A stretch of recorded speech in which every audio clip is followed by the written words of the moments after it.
కాంగ్రెస్ పార్టీలో ప్రజాస్వామ్యం ఎక్కువ ఉంటుందని వాళ్ళే చెప్పుకుంటారు. పార్టీలు ఉన్నోళ్ళు దాన్ని ఇంకింత ఎక్కువ వాడుకుంటారు. మేమేం తక్కువ అనుకుంటా హొగలకు మించి ఇంకొకరు వాడతారు.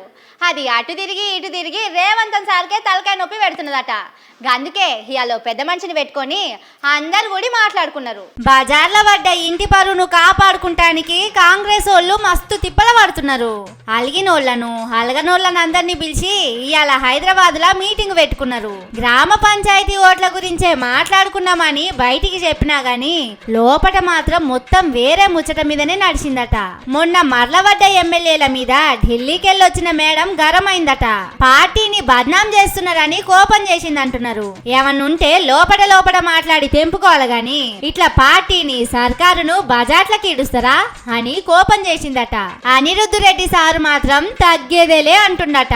కాయిదాలన్నీ పట్టుకొచ్చి సర్కార్లో అవుతున్న కథలన్నీ మున్షి మేడానికి చెప్పిండట. వీళ్ళు వాళ్ళ మీద వాళ్ళు వీళ్ళ మీద గట్టిగానే నడిచిందట పంచాది. కొందరు ఒక్క మాట మీదకొస్తే ఇంకొందరు మాత్రం ఈనేదే లేదని కుండెత్తేసినట్టే చెప్పిండట. దీంతో ఢిల్లీలో పోయి లొల్లి ఒడగొట్టుకోవాలని చూస్తుండని అంటున్నారు. రేవంత్ సారు ఢిల్లీ పోయి పెద్దోళ్లతోని కూర్చొని మాట్లాడొస్తాడట.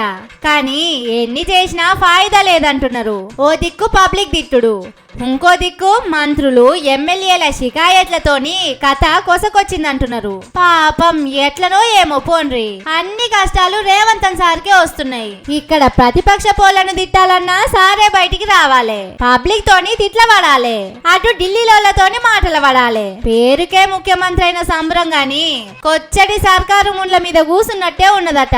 సారుకు ఈ తిప్పలు ఎప్పుడు పోతాయో ఏమో పోన్రి.